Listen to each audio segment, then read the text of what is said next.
Welcome. We are live. So, welcome. Come on in. We are doing our 30-day challenge to advance on purpose. So, and welcome again. This is day 14. I hope on day 14 you all had a super terrific day. I hope you are ready to dive on in. But before I go all the way in, if you are new to joining us, this is a 30-day challenge for mid career women to advance on purpose. This is really designed to give you the necessary tools and skill and knowledge that you need to be able to advance on purpose. So if you missed any of this, you can catch day 1 through 13 either on Facebook or YouTube, wherever you're watching this from. MDW Solutions, and definitely go back. Also, feel free to share. I want to be able to empower mid career women, and I want them to be able to move from wherever they are to be able to advance whatever may be hindering them. I want all that blockage to be gone. And so that is why we are here. We are ready to just fill you all up. And my name is Miranda Denise Watson, and I help mid career women level up to executive level position. Today, we are going to be focusing on overcoming challenges when we're talking about issuing discipline. Yesterday, we talked about misconduct. We talked about performance, understanding the differences. But what I do know is that, and this part does not matter whether you're male or female. Sometimes when it comes to issuing discipline, that is not always the easiest task to do. And so, really, just know if you are a mid career woman, you are in the right place on this evening, because we are really going to dive in.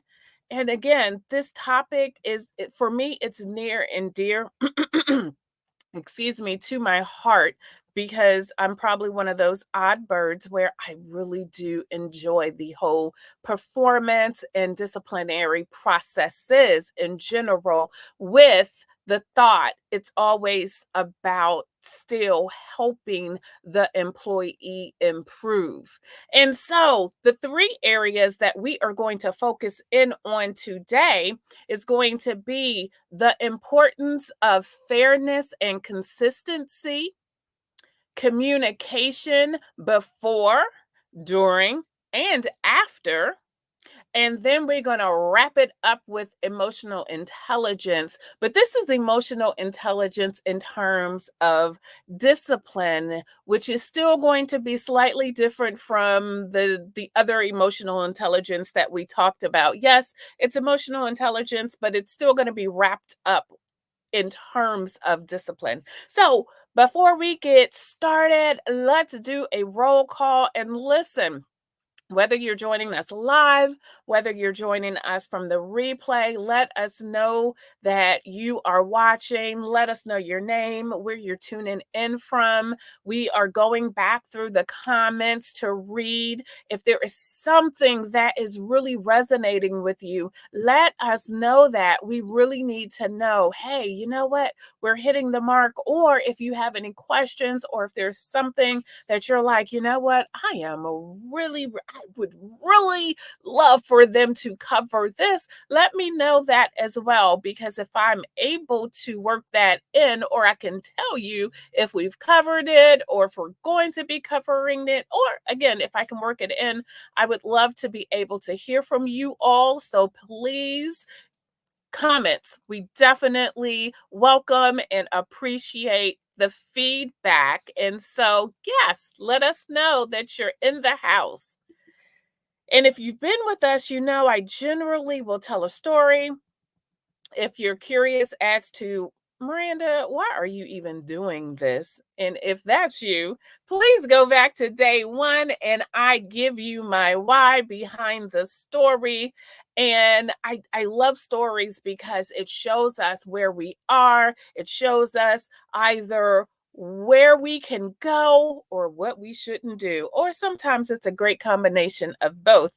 And so I'm going to share a personal story. And so several years ago, I was mentoring this highly skilled woman, and we'll just say her name is Erica. And so Erica was praised for her collaboration skills. She was able to do what a lot of people aren't, which was creating an inclusive and motivating work environment. So you kind of wanted to work for Erica. However, her critical challenge was she had that one employee that was talented and yet disruptive to the entire team. And so that particular employee's actions really started to affect the morale of the team and the productivity because no matter how talented this employee was, this employee really kind of just started spreading little fires here and there. And it was really breaking down the whole team dynamic. And so Erica felt torn. She didn't want to tarnish her reputation as this compassionate leader. How does a compassionate leader issue discipline? Stay tuned.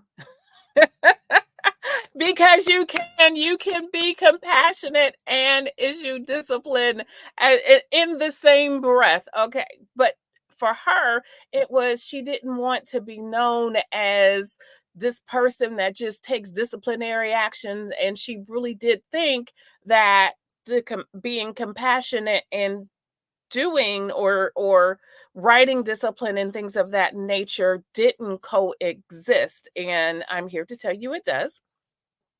So she tried to kind of soft pedal the issue, hoping, well, maybe if I just talk to him, it'll go away, it'll resolve, and he's gonna, and obviously I'm saying a he, so it was a he.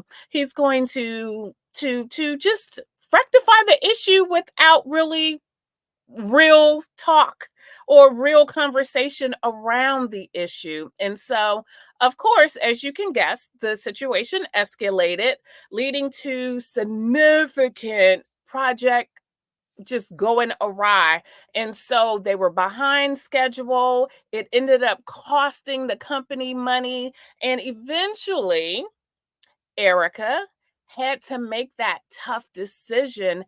And that decision was to issue discipline. But the problem in this scenario is that the delay had a negative effect on the team. So she had to work that much harder to pull everybody back together again. However, if she had tackled that situation head on, she would have had that much more control, and she would have been able to, or at least the team would have been able to be more cohesive because she had to work pretty hard to get everything back to a pleasant and um, a better environment for the team. And so that's why we're definitely doing this, because I want you to know how. And again, I see it. I see it all the time. And I want to say every day, but I maybe not every day, but I see it enough where people really do, and leaders, and we're talking about leaders who have been in leadership for many years, still struggle when it comes to issuing disciplinary actions or performance actions for that matter. And so let's go ahead and jump into point one, the importance of fairness and consistency. Now, I'm going to talk about three or four areas. There are so many, there's so much more. This is a topic within itself when we're just talking about fairness and consistency. But for time's sake, I'm just going to really run through just a couple of things. And so, when we're talking about fairness and consistency, we want to look at Trust building. Fairness and consistency are essential blocks to cultivating trust within an organization, within your team. When employees observe a consistent application of the rule, and that's the key consistency, they begin to trust that they will be treated fairly, regardless of their role or standing within a company. Trust fosters a sense of security and belonging. So you want to establish that. People need to know, hey, if I break this rule, this happens. If I do this, this is the consequence. Also, influence on the organizational morale. Excuse me. The collective morale of a team or organization can be significantly influenced by perception of fairness. They are looking to see how you're handling these things. When disciplinary measures are perceived as arbitrary or bias, it can sow seeds of doubt and unease. And let me tell you, that is hard. You can rebound from it, but it is not an easy plight. Conversely, when actions are seen consistent and fair, it really reinforces a positive organizational culture or your team where employees feel valued and understood. Then we have perceptions of unintended consequences. So the repercussions of unfair or inconsistent discipline can extend beyond immediate discontent. It can it when we're talking about, think about gossip, think about how gossip can create like fractions and tears within groups. And in severe cases, really, people will leave when they see, oh, this person's not being treated right, that person's not being treated right. I don't know how I'm going to be treated, so I'm leaving before we even have to get through. I'm not going through any of this. So it's important that we are preventative when it comes to how we're dealing with these things. And again, that trust building, organization morale is also going to help for any unintended consequences. And then you got to think about, there's legal and ethical implications that happen when we're not doing things on the correct path. And so these things are so crucial. And by understanding all of what happens and the implications when it comes to fairness and consistencies, leaders can better appreciate the weight of their decisions and the ripple effects that happen throughout your team or the organization. Our second point is going to be communication before, during, and after. After. Excuse me. I think my excitement is overtaking. So, you need to establish expectations first of all. Before initiating any disciplinary action, there's a fundamental need for established expectations. No employee should be surprised if someone's getting absent without leave, AWOL. It should not be a surprise. They should not walk in and say, "What? I'm AWOL? What do you mean?" It should not, no discipline. Your established procedures, all of this, it needs to be known. It should never be in the dark. Clarity during the process. As disciplinary actions are carried out, the clarity of communication is paramount. It ensures that the reasons for the actions are understood, eliminating the room for ambiguity. This stage is not just about conveying what's wrong, but also making sure that the employee themselves understands the impact of your actions and the potential consequences.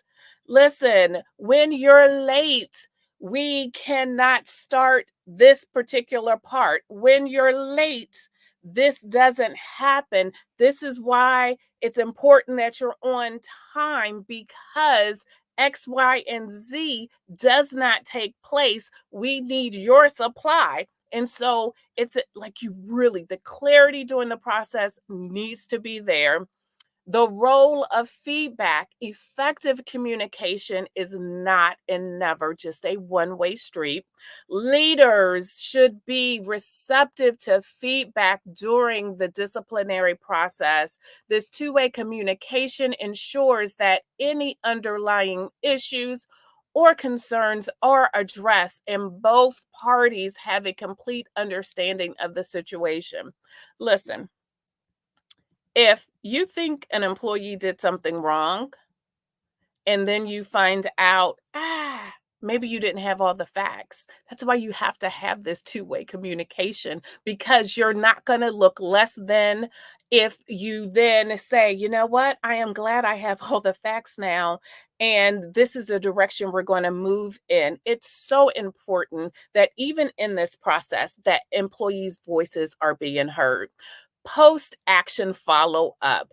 After disciplinary action, communication still needs to be had. This phase is crucial for reinforcing the lessons learned. And yes, I know, depending on where you're coming from, you're like, no one wants to really learn these lessons. Yes, actually, they really do. And it's how you approach it. And you still must communicate. Even if that employee is a little, we'll just say salty, or if this employee is a little less receptive, you still need to communicate. And so, in this phase, it's crucial again for reinforcing the lessons, ensuring that the corrective measures have been implemented, and offering avenues for additional support or resources. The follow up is not just about checking for compliance, but also you need to rebuild the rapport. You need to start rebuilding the trust in certain situations, and then maintaining dignity and respect throughout the entire process. The essence of communication should be anchored in respect. Just because you're issuing discipline does not mean that you're respecting the employee any less. Every employee, regardless of what is happening, deserves to be treated with dignity. This respect centric approach can make the difference between an employee feeling attacked versus feeling supported towards improvement. And now let's move to our third point, which is going to be emotional intelligence. And I am sure I have said this, I mean, because we've spoken about emotional intelligence before. However, it is totally different, or it's in a different context when we're talking about disciplinary processes. And so it's still important, and I can't go through everything for time's sake. So I'm gonna hit at least three good points.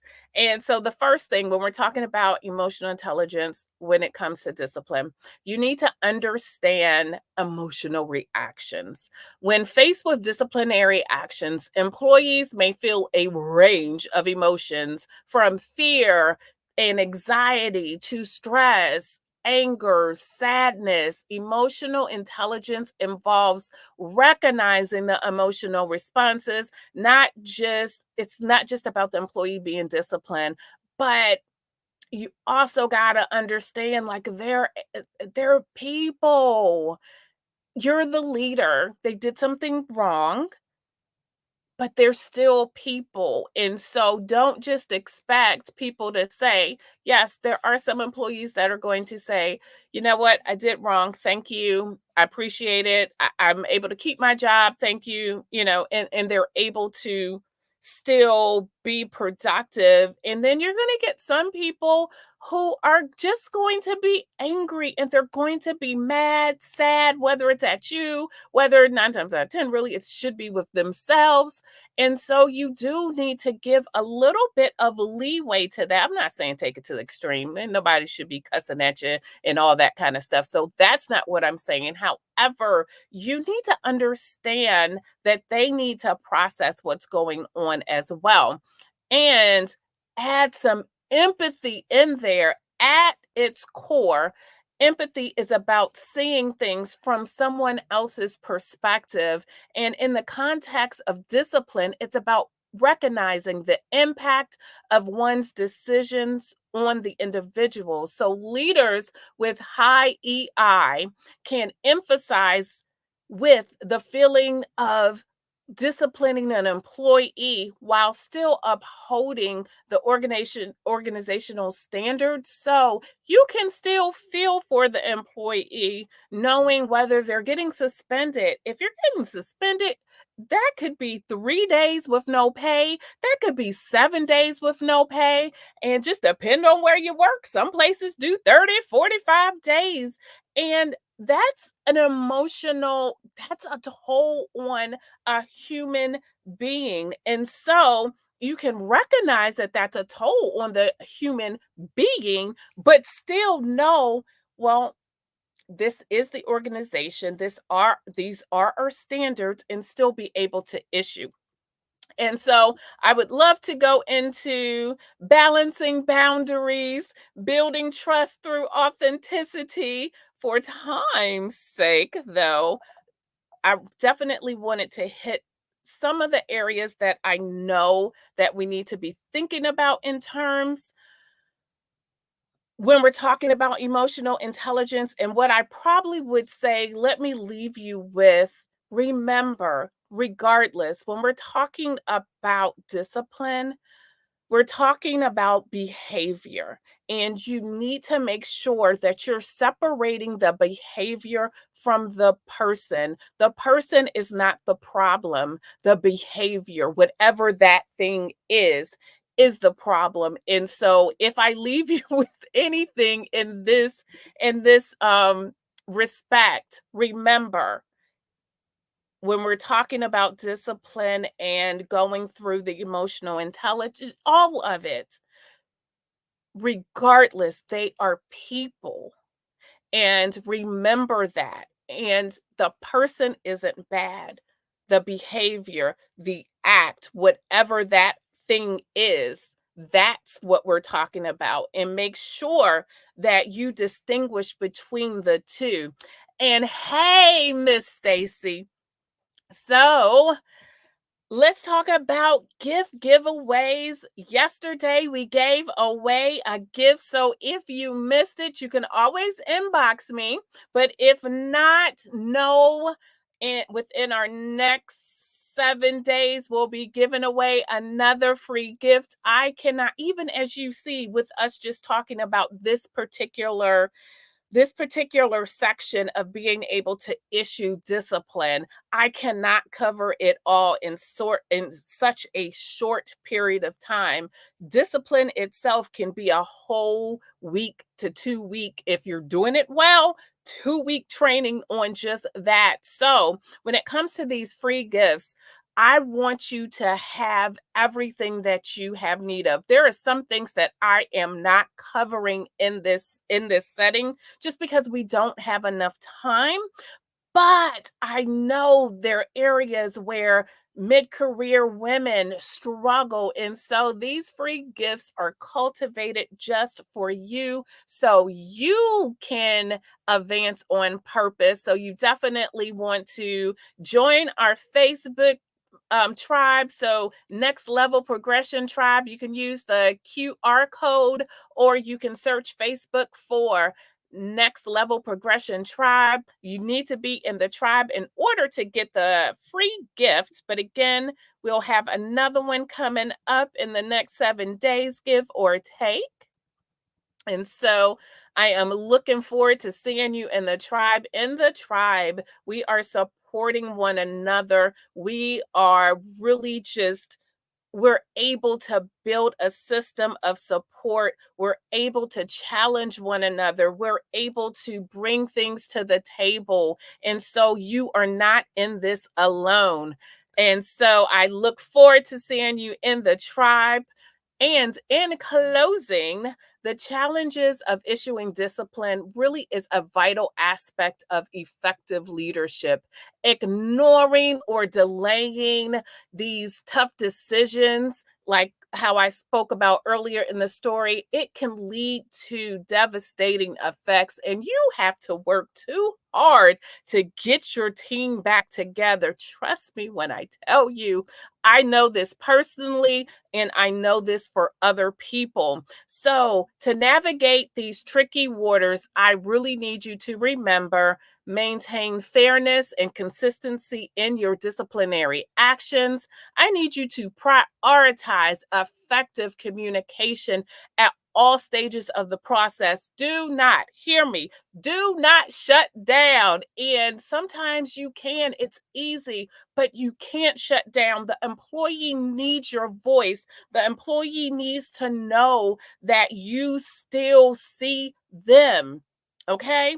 And then the third thing: exercise high levels of emotional intelligence to handle the situation with the sensitivity it deserves. People deserve our sensitivity. So, effective leadership isn't just about leading when circumstances are favorable. It's really about taking charge and making the tough decisions that safeguard the well being of your team and the organization. And so, I thank you. And I would like to end with a quote: do what you feel in your heart to be right, for you'll be criticized anyway. Eleanor Roosevelt.